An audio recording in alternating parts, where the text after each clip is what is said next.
வணக்கம் மக்களே, இது நம்ம ரேண்டம் வேர்ஸ். இன்னைக்கு நம்ம டயபாலிக் லவர்ஸ் அனிமையோட எபிசோட் 6 தான் பார்க்க போறோம். வீடியோக்குள்ள போறதுக்கு முன்னாடி வீடியோக்குள்ள தட்டிட்டு போங்க, வாங்க வீடியோக்குள்ள போகலாம். ஃபர்ஸ்ட் எடுத்தோன்னே ஒரு பாட்டு கேட்டுட்டு இருக்கும். ஏதோ பூவெல்லாம் வச்சு பாட்டு பாடிட்டு இருப்பாங்க. யாருன்னு பார்த்தா இந்த கனோட பைத்தியம் தான். அங்க பாட்டு பாடிட்டு இருக்கும்போது தேவையே இல்லாம இந்த யூஇ எத்தனை வாட்டி பட்டாலும் திருந்தவே திருந்தாது போல அவன்கிட்டே வந்து, நீ தான் பாடினியா? ஆமா. சரி, நீ ஏன் அங்க உட்கார்ந்துருக்க? அது ரொம்ப டேஞ்சரஸ் தானே. பரவாயில்ல, அதெல்லாம் ஒன்றும் இல்லை, எனக்கு எந்த பயமும் இல்லை அப்படிங்கிற மாதிரி அவன் பேசிட்டு இருப்பான். அவன் அப்படியே செத்து தொலையிட்டுமே, இந்த பிள்ளைக்கு என்ன கவலைன்னு தரல. நீ என்னை பத்தி கவலைப்படுறத பார்க்கும்போது அந்த கியூட்டா இருக்கு. ஆனா நீ ஏன் என்னை பார்த்து பயந்துகிட்டே இருக்கன்னு தான் எனக்கு புரியவே இல்லை. இல்ல இல்ல, நான் பயப்படலாம் இல்ல.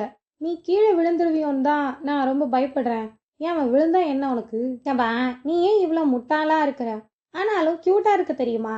நீ கவலைப்படுறத பாக்குறது தான் எனக்கு சுத்தமா பிடிக்கவே இல்லை. ஏன் நான் கவலையே படக்கூடாதா? சரி, இப்ப என்ன? உனக்கு நான் இங்க இருந்து இறங்கணும் அவ்வளவுதானே?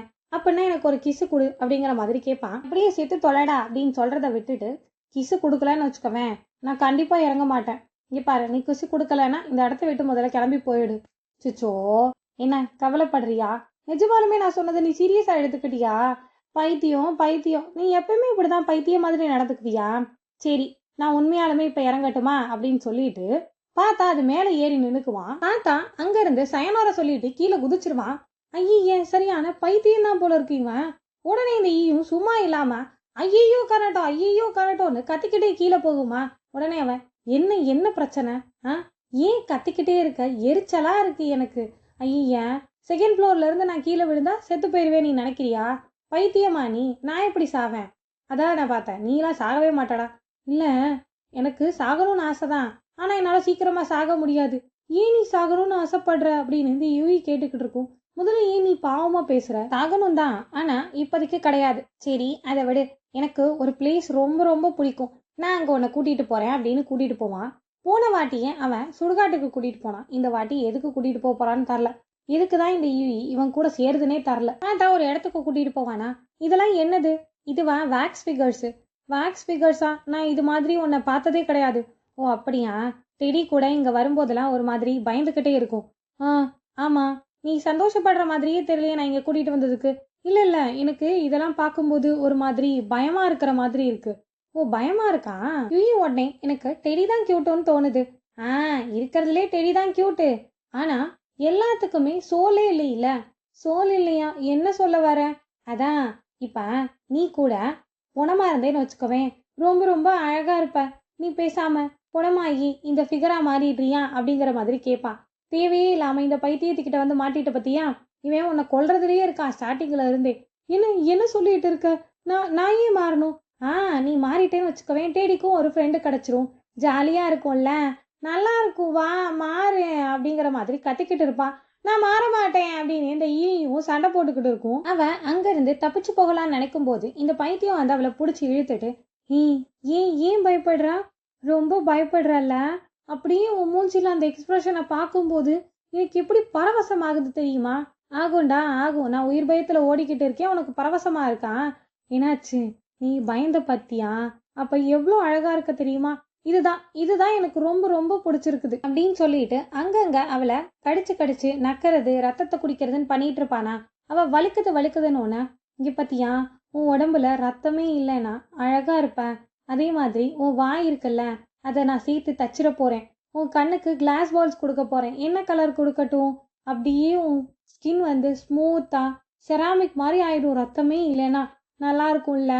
அடப்பாவி, என்னை மொத்தமா பாடம் பண்றதுக்கு பேசிக்கிட்டு இருக்கானே இவன். மறுபடியும் அவ கழுத்துல இருந்து ரத்தத்தை குடிச்சிட்டு இருக்கும் போது அவன், வலிக்குது வீடு. இல்ல இல்ல, உன் உடம்புல இருக்கிற மொத்த ரத்தத்தையும் குடிச்சு அப்படியே அங்க இருக்கிற பிரைட்ஸ் மாதிரி நான் உன்னை மாத்த போறேன். அப்பனா அதுங்க எல்லாம் நிஜமாலுமே மனுஷங்களா இருந்தவங்களா? ஆமா, இருக்கிறதுலயே நீ தான் அழகா மாறப்போற அப்படின்னு சொல்லிட்டு அவ கழுத்தை பிடிச்சு நெரிக்க ஆரம்பிச்சிருவான். கழுத்து வலிக்குது வலிக்குது அப்படின்னு அவ கத்திக்கிட்டு இருப்பா. அப்ப இன்னும் கழுத்தை நெரிச்சு அவளை கொல்லலான்னு போவானா. அப்ப யாரோ கனட்டோ அப்படின்னு கூப்பிட்டு வந்தோன்னே அவன் மூஞ்சியே மாறிடும். ஐயோ, எல்லாத்தையும் விட இவன் தான் பயங்கர சைக்கோவா இருப்பான் போல இருக்கு. ஆபீசர் உன்னை பார்க்கணுமா? போ. எரிச்சலா இருக்கு அப்படின்னு சொல்லிட்டு அவன் போயிடுவானா. பார்த்தா அந்த ஐட்டோ தான் வந்திருப்பான். 2 எபிசோட நான் இவனை தான் தேடிக்கிட்டு இருக்கேன். அது ஒரு முழு பைத்தியம்னா, இது வந்து முழுசாகாத பைத்தியம். இது ஒரு பைத்தியம் வந்துட்டு, என்னாச்சு? நான் வந்து ஒரு ரத்தத்தை குடிக்கலான்னு தான் பார்த்தேன், ஆனா இன்னைக்கு நான் ரொம்ப டயர்டா இருக்கேன், இன்னைக்கு எனக்கு மூடும் இல்லை. சரி சரி, போ அப்படின்னு சொல்லிட்டு அந்த அயோட்டோ எந்திரிச்சு போயிடுவான். ஸோ பார்த்தா அந்த சுபரு நின்றுட்டு இருப்பான். பேசாம நீ இங்கேருந்து போயிடு, இங்கே இருந்தீங்கன்னா நீ செத்து போயிடுவ அப்படின்னு. நான் வேற என்னதான் பண்றது, எனக்கு என்ன சாய்ஸ் இருக்கு, இங்கே பாரு, இங்கேருந்து கிளம்பி போயிடு, இருக்காத, இதுதான் உனக்கான சான்ஸு அப்படிங்கிற மாதிரி சொல்லுவான். அப்பாடா, இந்த சுபுருவாது கொஞ்சமாவது நல்லவனா நடந்துக்கிறான். சரி, என்ன பண்ண போறான்னு தெரில இவனும். ஆனா இப்போதைக்கு நல்லவன் மாதிரி இருக்கான். அப்ப இந்த இழிய போய் உள்ளுக்குள்ள எல்லா ட்ரெஸ்ஸையும் எடுத்து வச்சுட்டு கிளம்பலான்னு பெட்டியை தூக்குமா, பார்த்தா அந்த டைரி அங்கே கிடக்கும். அதுக்கு பக்கத்துலேயே அந்த ஃபோட்டோவும் கிடக்கும். தேவையே இல்லாமல் அந்த ஃபோட்டோவை எடுத்து பார்த்து வச்சுக்கிட்டு, இல்லை இல்லை, எனக்கு உண்மை தெரிஞ்சாகணும், என்ன உண்மை தெரிஞ்சாகணும்னு தெரியலை. இங்கேருந்து நேராக அந்த சுபரு கிட்ட போயிட்டு, நீ இங்கே தான் இருக்கிய என்னமோ, இல்லை நான் போகலை. ஏன் போகலை, உனக்கான நல்ல சான்ஸை மிஸ் பண்ணிட்டியா, பைத்தியம் நீ. இல்லை, உனக்கு என்னை பற்றியோ எங்கள் அப்பாவை பற்றியோ ஏதாவது தெரிஞ்சிச்சுன்னா சொல்ல, எனக்கு உண்மை தெரிஞ்சாகணும் அப்படிங்கிற மாதிரி நின்றுடும். இல்லை, எனக்கு சர்ச்சில் இருந்து தியாகம் பண்ணிட்டாங்கன்னு சொன்னாங்களே, இங்கே பாரு, எனக்கு அதை பற்றியெல்லாம் தெரியாது அப்படின்னு சொன்னோன்னே அவளை பார்த்தோன்னே அவனுக்கு யாரோ ஒருத்தவங்க ஞாபகம் வந்துடும். கண்டிப்பாக அதாமோ அவங்க அம்மாவாக தான் இருக்கும்னு நான் நினைக்கிறேன். உடனே அவனுக்கு என்ன தோணுன்னு தெரியல, பக்கத்தில் ஒரு சில்வர் நைஃப் வச்சுருப்பான். அதை எடுத்து அவள் கையில் கொடுத்துட்டு, இங்கே பார்த்தியா, இது எங்களை மாதிரி வேம்பையரை கொன்னுடும். அதுவும் நீ கரெக்டாக என்ன பண்ணணும், ஹார்ட்லேயே பச்சக்கு பச்சக்குன்னு குத்தணும். அப்படி குத்துனாதான் செத்து போவாங்க, புரிஞ்சுதா அப்படின்னு அவள்கிட்ட கொடுத்துட்டு போயிடுவான். ஏன்னு அவள் கேட்டுக்கிட்டே இருப்பாளா, அதெல்லாம் கண்டுக்காம அவன் பாட்டுக்கு போயிடுவான். அப்போ சின்ன வயசுல இதே மாதிரி அவங்க அம்மா இந்த கத்தியை கொடுத்துட்டு, நீ பத்திரமா வச்சுக்கணும், நீ எனக்காக ஒருத்தவங்களை கொல்லணும் அப்படின்னு சொல்லி தான் இந்த கத்தியவே கொடுத்துருக்கும். அவன் யாரன்னு கேட்டிருப்பான். ஆனால் அவங்க அம்மா திருப்பி இந்த கத்தியை வச்சு ஹார்ட்டில் குத்தணும்னு மட்டும்தான் சொல்லியிருக்கும். ஆனால் யாரை குத்தணும்னு சொல்லியிருக்காது. நீ ரொம்ப அன்பான பையன், ஆனால் இந்த கத்தியை வச்சு கண்டிப்பாக அவனை குத்தியே ஆகணும்னு சொல்லிட்டு அவங்க அம்மா செத்து போயிடும் போல இருக்குது. ஸோ யாரை குத்தணும்னு சொல்லாமலே செத்து போச்சு, இது ஒரு பைத்தியம். அடுத்து இந்த ரைட்டை ஹே பப்ளி மாசு, என்ன எவ்வளோ நேரம் எங்கே போயிட்டு வரேன், ஆமாம் உன் மூஞ்சியே இப்படி இருக்குது, நீ வெளியில போ, ஏன் இவ்வளோ சீரியஸாக பேசிக்கிட்டு இருக்க, இது சுபுருவோட கத்தி தானே அப்படின்னு சொல்லிட்டு அவனோட ஹார்ட்டு கிட்ட இங்கே குத்து. இங்கே பார்த்தியா, மர்டர் தான் எங்களை மாதிரி ஆளுங்களோட உயிரை எடுக்கிறது. நீ என்னை உண்மையாலுமே லவ் பண்ணினா இந்த கத்தியை வச்சு கொன்னுடு. என்னது லவ்வா, ஆமாம், வேம்பையர்ஸை உண்மையை யாரை லவ் பண்ணுறாங்களோ அவங்க தான் கொல்லுவாங்க. உனக்கு ஒன்று தெரியுமா, நீ ஒருத்தவங்களை லவ் பண்ணி அவங்க உன்னை வெறுத்தா எப்படி இருக்கும், நீயும் நானும் ஒரே மாதிரி தான். கத்து, நல்லா கத்து, நீ கத்திக்கிட்டே இருக்கணும். உன் பிளட்டு மொத்தமும் என்னை வான்னு கூப்பிட்டுக்கிட்டு இருக்கு.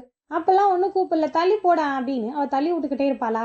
இங்கே பாரு, கடவுள்னு எதுவுமே கிடையாது. அதே மாதிரி நீ எதுக்காகவும் ரூல்ஸ் எல்லாம் ஃபாலோ பண்ணணும்னு அவசியம் இல்லை. எதுக்காக ஒருத்தவங்களோட ஆசையை அடக்கி வச்சுக்கிட்டு வாழணும் எனக்கு தெரியாது. ஆனாலும் நான் நம்புவேன். என்ன நடந்தாலும் சரி, என் உயிரே போகிற மாதிரி இருந்தாலும் சரி, நான் இந்த விஷயத்த நம்பிக்கிட்டே தான் இருப்பேன். நான் அதுல இருந்து மாறவே போறதில்ல. ஏன்னா மனுஷங்களா ரொம்ப வீக்கானவங்க. ஏதாவது ஒரு விஷயத்த நம்பியே ஆகணும்.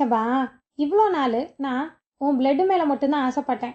ஆனால் இப்போ நான் என் மனசை மாற்றிக்கிட்டேன். என்ன மனசை மாற்றிக்கிட்டான்னு தெரில, என்ன பண்ண போகிறானுங்கன்னு தெரில. இந்த இழி அந்த பக்கம் இந்த பக்கம் பால் மாதிரி அடிச்சடிச்சு விளையாண்டுக்கிட்டு இருக்கானுங்க. இதுமோ ஒன்று. இதோட இந்த எபிசோட் முடியுது மக்களே. அடுத்த எபிசோடில் சந்திக்கலாம். அது வரைக்கும் ஆரா ஆரா, சயோனாரா.